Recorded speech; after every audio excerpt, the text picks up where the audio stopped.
दोस्तों आज जो मैं कहानी बताने वाला हूँ ना, ये मेरे एक सब्सक्राइबर ने भेजी है। आज की कहानी दिल्ली की एक ऐसी फैमिली के बारे में है जो कि रानीखेत में समर वेकेशन मनाने गई थी। लेकिन वो जो समर वेकेशन मनाना जो था ना, वो उनके लिए एक सज़ा से कम नहीं था।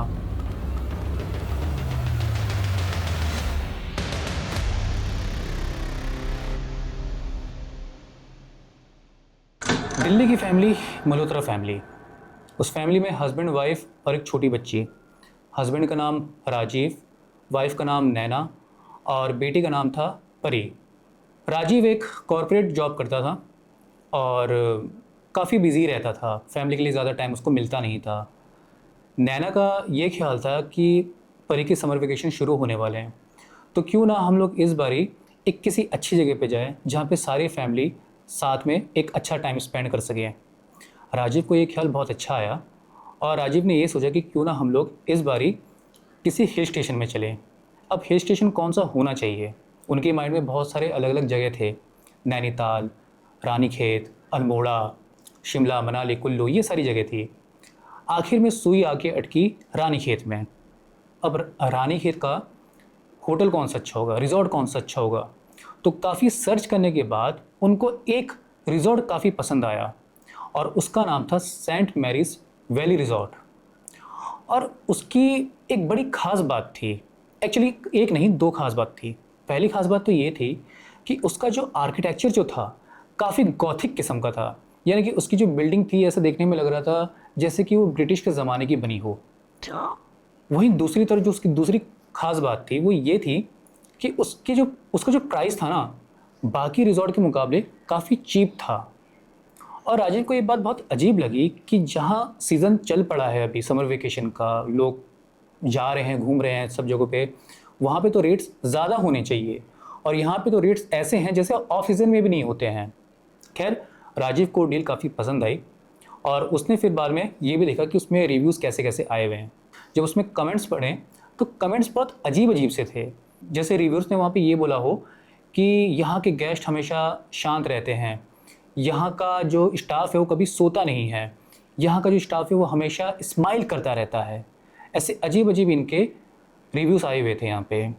राजीव सोचा कि ही लोग भी पता नहीं कुछ भी यहाँ पे लिख देते हैं। खैर, उन्होंने सेंट मैरिज वैली रिजॉर्ट को कंफर्म करा और डिसाइड किया कि जैसे ही परी के समर वेकेशन शुरू होते हैं ये लोग वहीं के लिए निकलेंगे। आखिर वो दिन आ ही जाता है जब परी का समर वेकेशन शुरू हो जाता है। सुबह सुबह मल्होत्रा फैमिली दिल्ली से निकलती है रानीखेत के लिए। बीच में मेरठ में वो लोग अच्छी जगह पे जा कर के ब्रेकफास्ट वगैरह करते हैं और उसके बाद फिर लोग आगे चल पड़ते हैं। यहाँ तक तो सब कुछ ठीक था, लेकिन जैसे ये लोग हल्द्वानी से थोड़ा सा आगे बढ़ते हैं ना, चीज़ें थोड़ी सी वियर्ड होनी शुरू हो जाती है।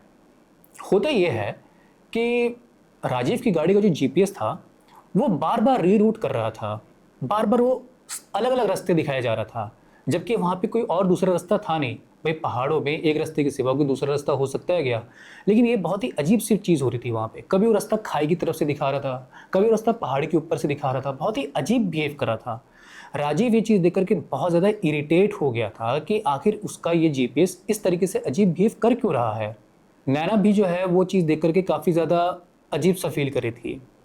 अच्छा, जितने में राजीव और नैना इस चीज़ को थोड़ा सा कन्फिगर कर पाते कि आखिर ये चीज़ें हो क्यों रही है, इतने में जो उनकी बेटी थी परी, वो अचानक से कहती है कि पापा, वो अंकल फिर से दिखे। जब राजीव गाड़ी चला रहा था तो उसने देखा कि ये किस अंकल की बात कर रही है। राजीव ने क्या करा, उसने गाड़ी के साइड मिरर में उसने देखा तो देखा कि वहाँ पे एक बूढ़ा सा आदमी सफ़ेद कपड़े पहने, लंबी दाढ़ी वाला वहीं पे खड़ा था और वो एक टक उनके गाड़ी की तरफ ही देख रहा था। खास तौर पे उस रेयर व्यू मिरर की तरफ देख रहा था। ऐसा लग रहा था जैसे कि वो राजीव को ही देख रहा हो और उसे पता लग गया हो कि राजीव भी उसे देख रहा था। राजीव को ये चीज़ बहुत ज़्यादा ऑड लगी। इससे पहले कि वो चीज़ थोड़ी सी समझ पाता, 10 मिनट बाद फिर से वही आदमी दिखा। नैना ने बोला कि राजीव, ये वही बंदा है ना जिसके बारे में परी बता रही थी? और वो बंदा, वो जो बूढ़ा आदमी जो था, वो भी बिल्कुल उसी तरीके से, उसी पोज में, उसी जगह पे बैठा हुआ था। राजीव ने कहा कि यार ये बहुत वियर्ड सी चीज़ हो रही है, पहले जीपीएस का ख़राब होना और उसके बाद फिर ये आदमी का दिखना, शायद हो सकता है कि ये कुछ छलावा भी हो। उन्होंने ज़्यादा माइंड नहीं किया, उनका ये मानना था कि भाई हम वेकेशन मनाने निकले हुए हैं तो हम अपना मूड स्पॉइल ना करें और सीधा हम लोग रिजॉर्ट की तरफ जाएं, एक अच्छा फैमिली टाइम हम लोग यहाँ पे बिताएं। खैर पहुँचते पहुँचते उनको शाम हो जाती है। तभी क्या होता है कि एक सुनसान सा रोड आता है, बिल्कुल सीधा रोड, कोई टर्निंग नहीं है, और वहाँ पे काफ़ी कोहरा कोहरा सा उनको नज़र आ रहा था। दोनों साइड में जंगल थे और बीच में रास्ता और सामने काफ़ी कोहरा नज़र आ रहा था। राजीव गाड़ी थोड़ा स्लो चला रहा था वहाँ पे। तभी अचानक से क्या होता है कि धुंध छटती है और वहाँ पे उसको एक चर्च नज़र आता है, और चर्च के बाहर एक आदमी नज़र आता है जो कि उनको गाड़ी रोकने का इशारा कर रहा था। कपड़े से वो कोई प्रिस्ट नज़र आ रहा था, कोई पादरी। वो गाड़ी के बिल्कुल सामने आ जाता है, मजबूरी में उसको गाड़ी रोकनी पड़ती है। जब वो राजीव के पास जाता है, इशारा करते कि खिड़की नीचे करे, राजीव ज़रा सी खिड़की नीचे करता है, सिर्फ ज़रा सी, और वो पादरी ये पूछता है कि क्या आप लोग सेंट मैरिज वैली रिजॉर्ट की तरफ जा रहे हैं। राजीव को लगा कि इस प्रीस्ट को ये बात कैसे पता कि हम कौन से रिजॉर्ट की तरफ जा रहे हैं। हाँ, तो उसको लगा हो सकता है शायद ये रास्ता वहीं को जाता हो, इसीलिए वो ये बात कह रहा होगा। तो राजीव ने कहा कि हाँ हम उसी तरफ ही जा रहे हैं। क्यों? तो प्रेस्ट ने एक बहुत ही अजीब सी बात बोली। प्रेस्ट ने ये कहा कि उस रिजॉर्ट में बराए मेहरबानी आप ना जाएं। राजीव को लगा कि भाई ये क्या बकवास है, हम उस रिजॉर्ट में जाना चाहते हैं, हम वहाँ पे टाइम स्पेंड करना चाहते हैं, और ये अचानक से बंदा आके हमसे कहता है कि हम उस रिजॉर्ट में ना जाएं, आखिर क्यों? तो उसने पूछा भी कि भाई आप क्यों हमें वहाँ जाने को मना कर रहे हैं। तो प्रेस्ट ने ये कहा कि वहाँ पे जाना आपके लिए खतरे से खाली नहीं है, वो जगह आपके लायक बिल्कुल भी नहीं है। राजीव को लगा कि भाई ये क्या बकवास कर रहा है यहाँ पे ये। अच्छा, एक चीज़ और राजीव ने गौर की थी कि वो प्रीस्ट की तरफ से जो है ना, उसके मुंह, उसके कॉलर की तरफ से थोड़ी स्मेल से आ रही थी, अल्कोहल की, शराब की स्मेल आ रही थी। राजीव को लगा कि ये पक्का पिया हुआ होगा, और ये बात उसको बहुत अजीब भी लगी कि भाई आखिर ये प्रीस्ट इस तरीके से, मतलब क्यों आखिर वहाँ पे इस तरीके से आके उससे बिहेव करेगा ऐसे। राजीव को ज़्यादा कुछ अच्छा लगा नहीं और उसने गाड़ी आगे भगा ली। वो प्रीस्ट उसको बार बार बोलता रहा कि रुक जाओ मत जाओ आगे, लेकिन राजीव आगे गाड़ी भगाता गया। थोड़ी देर बाद जब उसने पीछे मुड़ के देखा तो देखा कि वो वहाँ पे वो प्रीस्ट था ही नहीं, जैसे गायब हो गया, जैसे 1 सेकंड पहले था और 1 सेकंड बाद वो गायब हो गया हो। अच्छा, जैसे वो लोग रिजॉर्ट तक पहुँचते हैं ना, तब क्या होता है, रिजॉर्ट के गेट के पास में ही एक बंदा खड़ा हुआ था। वो देखने से तो होटल के स्टाफ ही लग रहा था, बेल बॉय लग रहा था वो। और उसने क्या करा, वो गेट पहले से उसने खोल दिया, उसने दूर से गाड़ी को देख लिया और उसने गेट वहाँ पे खोल दिया। ऐसा लग रहा था जैसे कि उसको पहले से मालूम पड़ गया हो कि इसी वक्त जो है राजीव और उसकी फैमिली आने वाले हैं। और जब राजीव गाड़ी को अंदर लेके जा रहा था ना, तो नैना ने एक चीज़ गौर करी कि वो जो बेल बॉय जो था ना, वो कंटिन्यूसली उन लोगों की तरफ देखे जा रहा था। उसने अपने आंखों की पुतलियों को एक टक भी उसने हिलाया नहीं था, वो बस उनकी तरफ देखे जा रहा था और बहुत ही वियर्ड तरीके से स्माइल कर रहा था। नैना ये चीज़ देख करके काफ़ी अनकंफर्टेबल फील कर गई। राजीव ने उसको काफ़ी रिलैक्स करा और कहा कि चलो हो सकता है शायद ये पहाड़ों में सुनसान जगह पे ऐसे रहता हो, क्या पता इसके माइंड में थोड़ा सा असर कर गया होगा, इन बातों को इग्नोर करो, चलो हम आगे चलते हैं।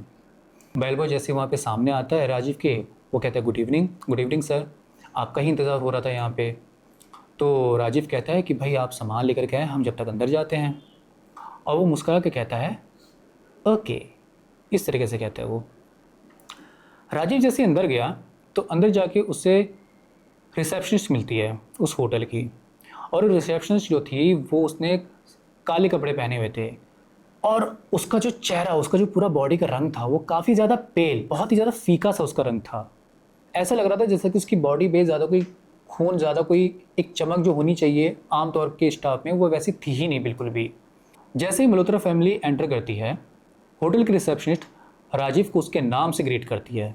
वो कहती है good evening mister Rajiv. Rajiv को ये बात बहुत ज़्यादा अजीब लगी कि बगैर मेरी बुकिंग आईडी के उसने मेरा नाम कैसे जान लिया। और सिर्फ उसने राजीव को ही ग्रीट नहीं किया, नैना और परी को भी उसने ग्रीट किया। ये बात काफ़ी ज़्यादा अजीबोगरीब थी कि बगैर उनकी आईडी के रिसेप्शनिस्ट को उन तीनों के नाम पता थे, बच्ची तक के भी नाम उसको पता थे।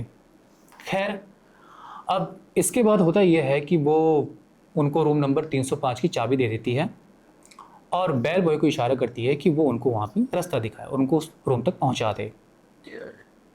रात के 10 बजते हैं और मल्होत्रा फैमिली जो है वो फ्रेश होकर के नीचे डाइनिंग हॉल में खाना खाने आती है। जब वो खाना खाने के लिए जैसे ही वो लोग डाइनिंग हॉल के अंदर दाखिल हुए, उन्होंने देखा कि डाइनिंग हॉल का जो पूरा नज़ारा था बहुत ही ज़्यादा अजीब था। अजीब किस लिहाज से था कि वहाँ पे जितने भी मेहमान थे वो चुपचाप बैठे हुए थे, ना तो वो बात कर रहे थे, ना ही वो हंस रहे थे, और यहाँ तक कि जो कांटे और चमचों की जो आवाज़ आनी चाहिए प्लेटों से वो भी नहीं आ रही थी। जबकि वो लोग कांटे चम्मच से खा रहे थे, लेकिन पता नहीं किस तरीके से वहाँ पे कोई आवाज़ नहीं आ रही थी, बिल्कुल साइलेंट था वहाँ पे। इतना साइलेंट होना थोड़ा सा अजीब लगा मल्होत्रा फैमिली को। लेकिन वेट चीज़ तो अभी बाकी थी। परी जो है वो नैना की गोदी में थी, और वो गोदी से ही अपनी मम्मी को कहती है कि मम्मी, डाइनिंग हॉल के सारे लोग हमें ही देख रहे हैं। राजीव और नैना ने ये बात जैसे ही सुनी और उन्होंने जैसे ही सामने की तरफ गौर करा तो देखा कि वहाँ के सारे लोग, चाहे वो स्टाफ हो चाहे वो गेस्ट हो, सब ने अपना काम छोड़ छाड़ के सिर्फ मल्होत्रा फैमिली की तरफ नज़रें गड़ाई हुई थी। ये चीज़ मल्होत्रा फैमिली को बहुत ज़्यादा फ्रीक आउट कर रही थी कि वो लोग अपना सारा काम छोड़ छाड़ के सिर्फ उन्हीं की तरफ क्यों देख रहे हैं। मल्होत्रा फैमिली ने ये डिसाइड किया कि हम लोग डाइनिंग हॉल में नहीं खाएंगे।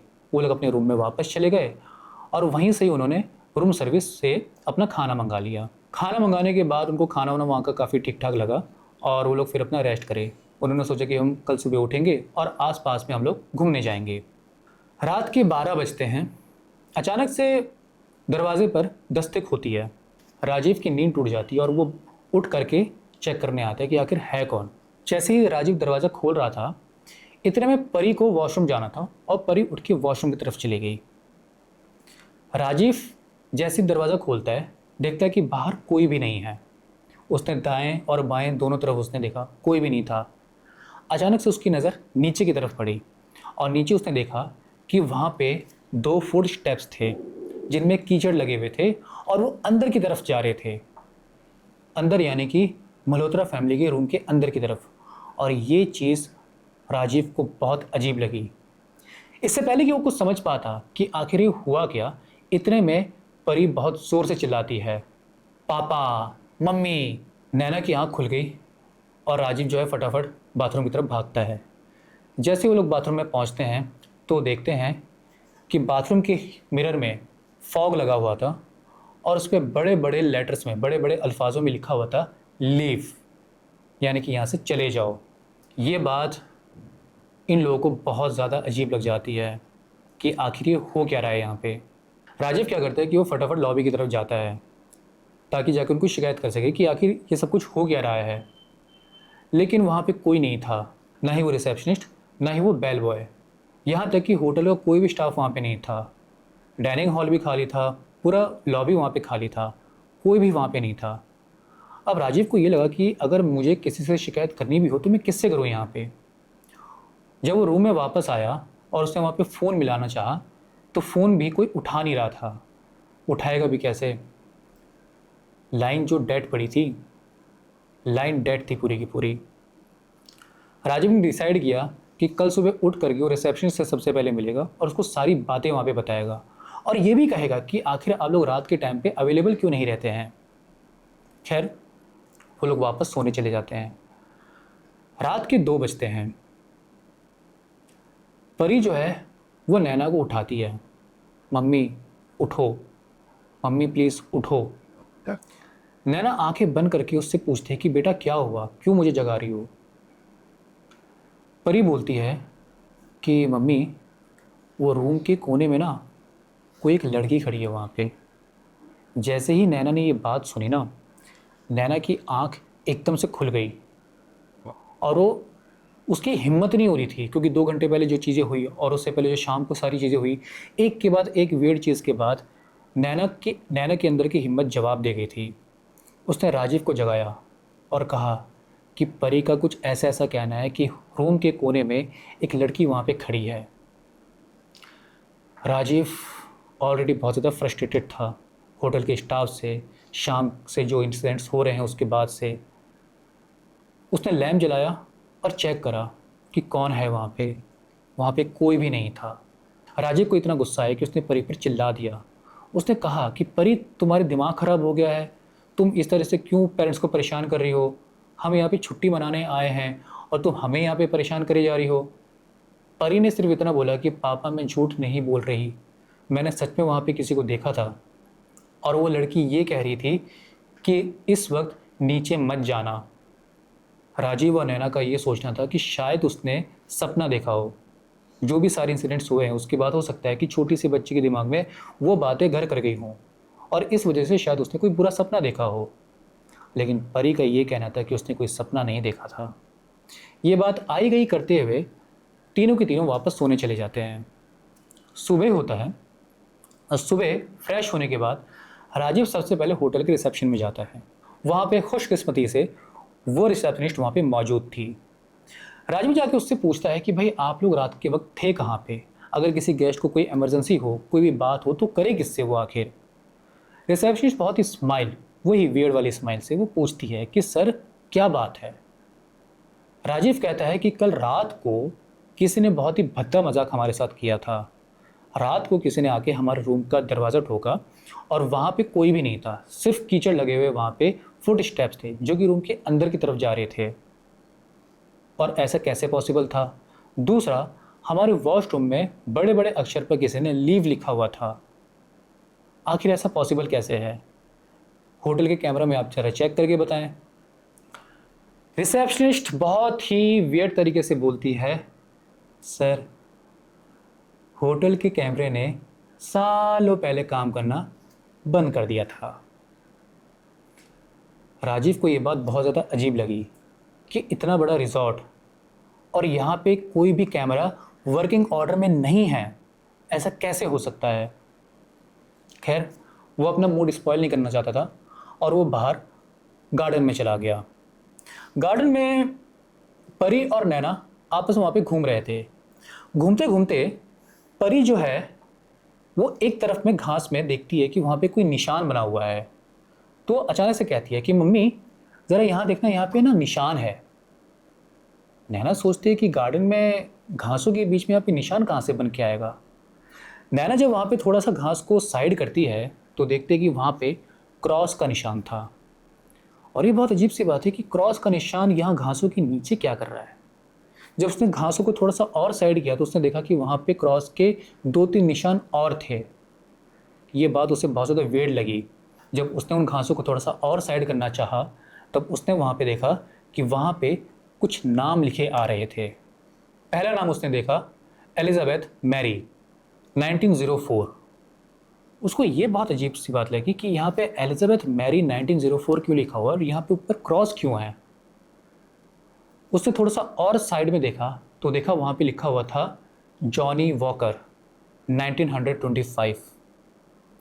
अब ये बात हद से ज़्यादा आगे जा रही थी। राजीव को उसने बुलाया और राजीव उसी तरफ आ ही रहा था।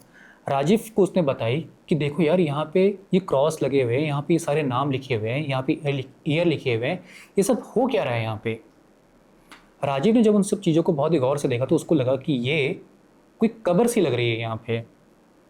उसने फटाफट से आवाज़ मारी रिसेप्शन की तरफ में।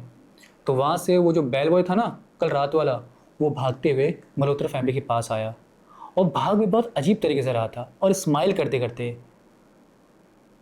इतना स्माइल कर रहा था कि उसकी बत्ती सी नज़र आ रही थी। जब वो आया वहाँ पे तो राजीव ने पूछा कि भाई ये यहाँ पे क्या चीज़ है?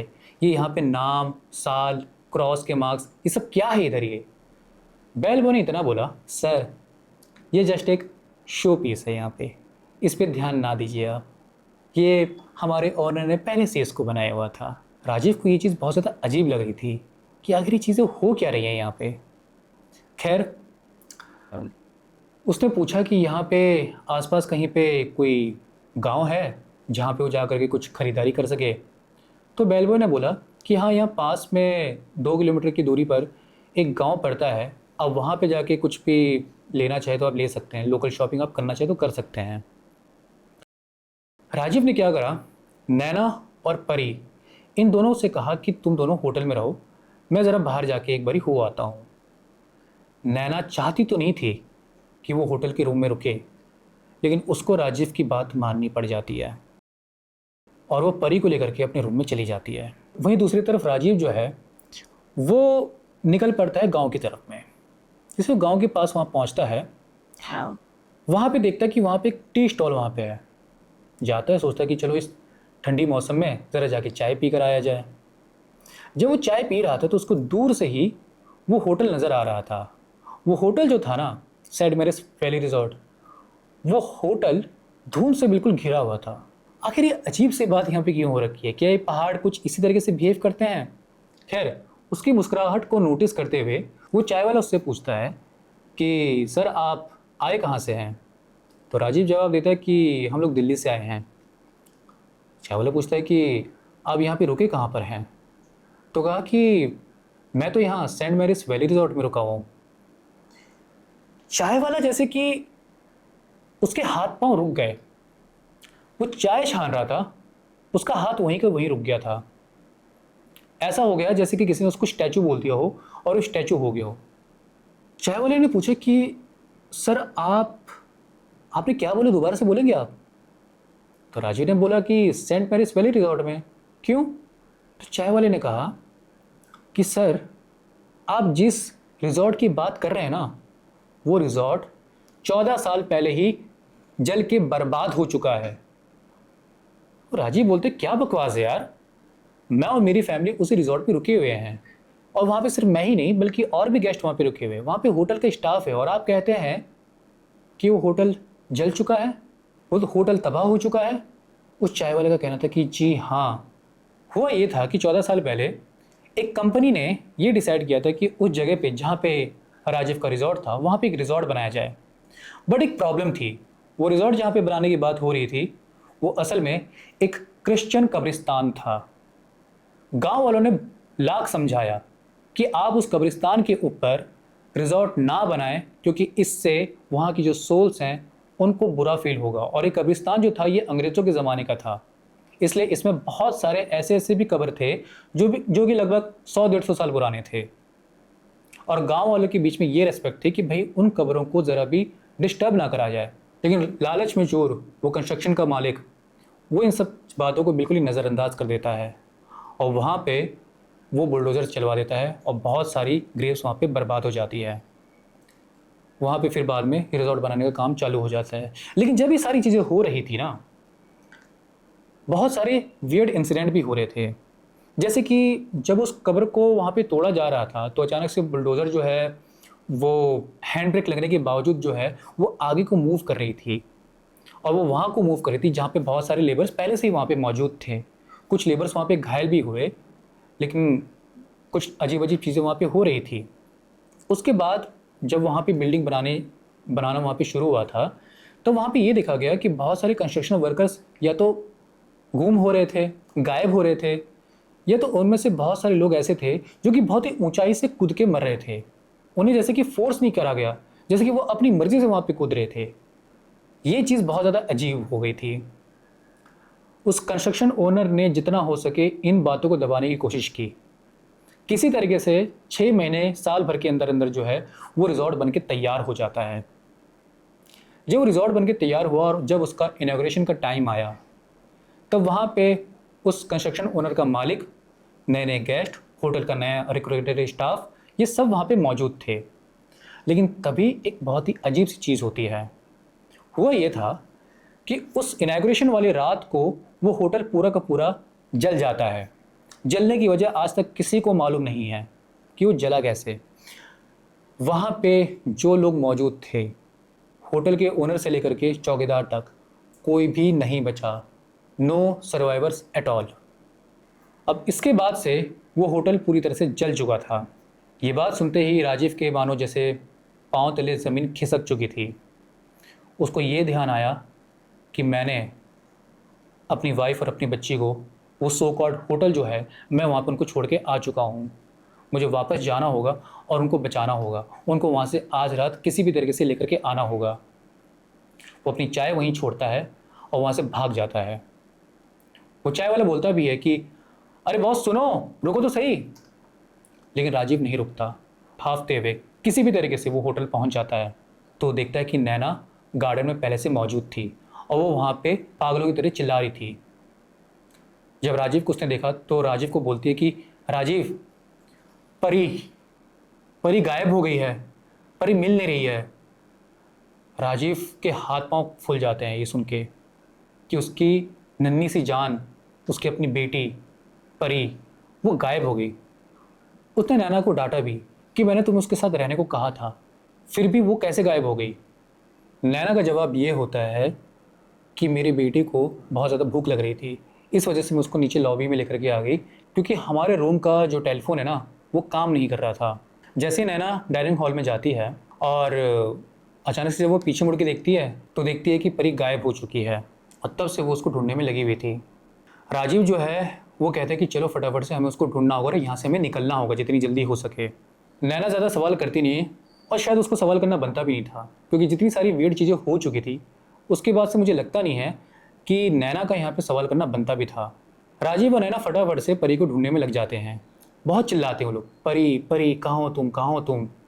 तभी होता यह है कि उस पूरी लॉबी का एक कोना होता है जिस पे उनका पहले दिन ध्यान नहीं था। वहाँ पे वो लोग देखते हैं कि वही कल रात वाले जो कीचड़ के फुट स्टेप्स थे ना वो वहाँ पे थे, और वो अंदर की तरफ जा रहे थे। पता नहीं राजीव और नैना को ऐसा क्यों लगा कि हमें उनको फॉलो करना चाहिए। वो जैसे ही फॉलो करके नीचे जाते हैं तो देखते हैं कि नीचे जा करके वहाँ पे जितने क्रॉस थे ना वो उल्टे लगे हुए थे वहाँ पे। और ये बात राजीव को बहुत ज़्यादा वियर्ड लग रही थी कि यहाँ पे उल्टे क्रॉस क्यों हैं। खैर वो जैसे नीचे बेसमेंट की तरफ पहुँचते हैं तो देखते हैं कि वहाँ पे बहुत हल्की हल्की सी लाइट आ रही है, और वहाँ पे होटल का स्टाफ इंक्लूडिंग वो रिसेप्शनिस्ट, वो बेल बॉय, और वहाँ पे बाकी जो होटल के गेस्ट थे ना जो कल रात को डाइनिंग रूम में मिले थे वो लोग भी वहाँ पे मौजूद थे। और उन सबके बीच में परी बंधी हुई थी। और राजीव और नैना जैसे वहाँ पे कदम बढ़ाते हैं तभी रिसेप्शन जो है वो एकदम से टर्न होती है उन लोगों की तरफ, और टर्न हो करके वो बहुत ही अजीब तरीके से जो है राजीव से और नैना से बात कर रही होती है। जब वो कुछ बोल रही थी कि तुम लोगों को यहाँ पे आना नहीं चाहिए था। जब उसने ये लाइन बोली ना उसकी आवाज़ मेल और फीमेल दोनों की आवाज़ आ रही थी, और ये बहुत ही फ्रीक आउट कर देने वाली बात थी। एक एक करके क्या हुआ कि बाकी के जो गेस्ट थे उन्होंने भी अपनी नज़रें मुड़ा करके दोनों मल्होत्रा कपल की तरफ देखना चालू कर दिया। और परी जो है वो वहाँ पे रोने लग रही थी, वो कह रही थी कि पापा मुझे बचा लो, मम्मी मुझे बचा लो। अब राजीव और नैना अपने आप को बहुत ज़्यादा हेल्पलेस समझने लगे। और वो जो होटल के गेस्ट थे ना और जो वहाँ के जितना भी स्टाफ था वो सब धीरे धीरे धीरे धीरे कर करके राजीव और नैना की तरफ बढ़ रहे थे। इससे पहले कि वो लोग राजीव और नैना को हाथ लगा पाते तभी अचानक से क्या होता है कि राजीव और नैना के पीछे से बहुत तेज़ रोशनी आने लगती है। ऑल ऑफ अ सडन पता नहीं कहाँ से वो रोशनी आने लगती है, और राजीव और नैना को सुनाई देता है कि कोई बहुत ही अजीब सी लैंग्वेज में कुछ चांट कर रहा है। और ऐसा करने से क्या हो रहा है कि जितने भी वो जो अजीब से जो लोग थे ना वहाँ पे, होटल का स्टाफ, गेस्ट वगैरह जितने भी थे, वो पीछे हो रहे थे वहाँ पे। इतने पीछे हो गए थे कि राजीव और नैना को मौका मिल गया था कि वो लोग जाके परी को वहाँ से छुड़ा के लेकर के आएँ। वो पीछे मुड़ के देखते हैं और देखते हैं कि वो और कोई नहीं, वो वही प्रेस्ट था जिससे वो लोग कल रात को मिले थे। वो प्रेस्ट कहता है कि फटाफट से तुम अपनी बच्ची को लेकर के यहाँ से भाग जाओ, तुम यहाँ से निकल जाओ। ऐसा बोलते ही ये लोग वहाँ से भाग जाते हैं। प्रीस्ट भी उनके पीछे पीछे भागने लगता है। जब ये लोग भाग के होटल के मेन गेट की तरफ आते हैं तो मेन गेट के पास से देखते हैं कि वहाँ भीड़ लग जाती है, और भीड़ वहाँ पे साधारण लोगों की नहीं थी, वो भीड़ थी उन घोस्ट की। वो बहुत ही अजीब तरीके से उन लोगों की तरफ देख रहे थे। प्रीस्ट का ये कहना था कि आप लोग जहाँ पे आए हो ना, ये कोई होटल नहीं है, ये जस्ट एक इल्यूजन, एक परसेप्शन आपके माइंड में क्रिएट कर दिया गया था। यहाँ पे कभी कोई होटल था ही नहीं, जो था वो 14 साल पहले जल के खाक हो चुका था। अब राजीव नैना ये सोचने लगे कि अब हम यहाँ से ज़िंदा निकले तो निकले कैसे, क्योंकि सामने गेट की तरफ तो ये लोग हैं। प्रीस्ट तभी एक बात बोलता है, वो कहता है कि इन्हें जो है किसी की सेक्रीफाइस चाहिए, उसके बगैर किसी को जाने देंगे नहीं यहाँ से, और ये सेक्रीफाइस मैं दूंगा। जैसे ही प्रीस्ट उनकी तरफ आगे बढ़ता है और उनसे ये कहता है कि वादा करो कि अगर मैं तुम्हें अपने आप को सौंप दूँ तो तुम इन लोगों को जाने दोगे। उन्होंने कुछ हाँ या ना नहीं कहा, बस वो सामने आए, और उनमें से सिर्फ होटल की रिसेप्शन जो थी ना वो आगे आई, और उसने प्रीस्ट के गाल को ऐसे छुआ, और जैसे ही छुआ ना उसने, वो प्रीस्ट एकदम से जलने लग गया। वो बहुत तेज़ी से चिल्ला रहा था वहाँ पे। ये देख करके राजीव, नैना, परी तीनों भौचक्के रह गए थे। तभी नैना राजीव को बोलती है कि चलो यहाँ से भागो, जल्दी भागो यहाँ से। ये तीनों जो है होश में आते हैं और भागते हैं वहाँ से, गाड़ी की तरफ जाते हैं। जब लोग भाग रहे थे तो वहाँ पे बाकी जितने भी वहाँ पे घोस्ट थे, जितने भी भूत थे, उन्होंने इन तीनों की तरफ देखा भी नहीं। जब लोग गए, गाड़ी में बैठे, तो गाड़ी को स्टार्ट करने में लगा हुआ था राजीव कि किसी तरीके से स्टार्ट हो जाए। राजीव बोला कि यार इसको भी अभी ख़राब होना था।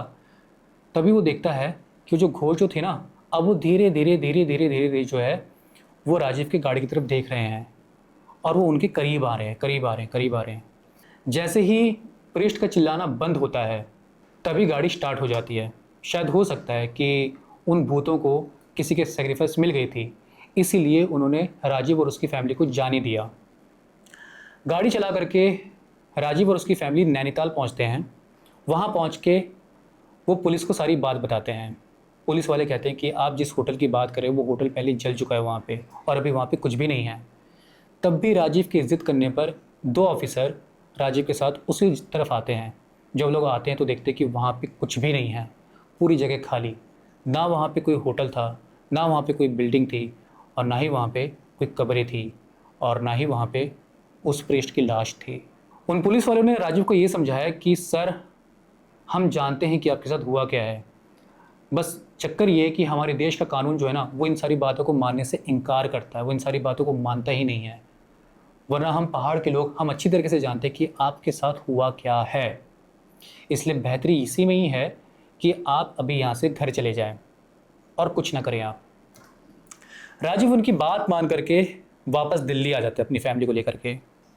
समर वेकेशन ख़त्म होने में ज़्यादा टाइम था नहीं, संडे का दिन था, और राजीव जो है वो लैपटॉप में बैठ के ऐसे जस्ट काम कर रहा था, कुछ टाइप कर रहा था, और नीचे फर्श पर परी जो है कुछ ड्राइंग बना रही थी।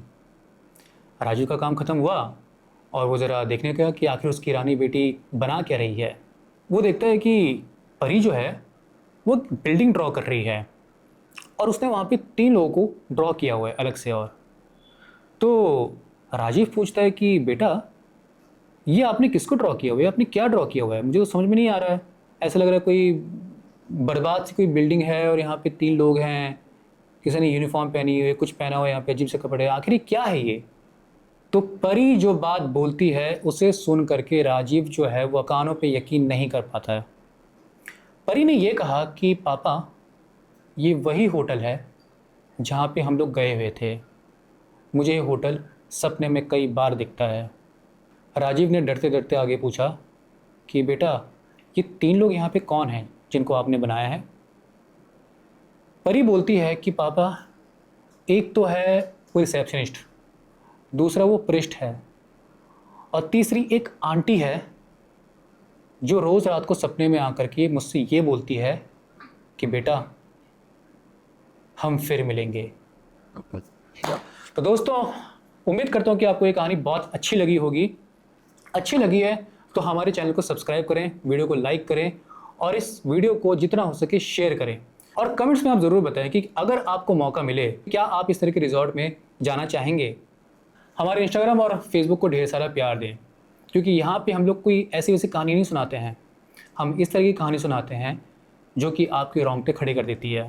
This is Kaushik Dehlvi signing of.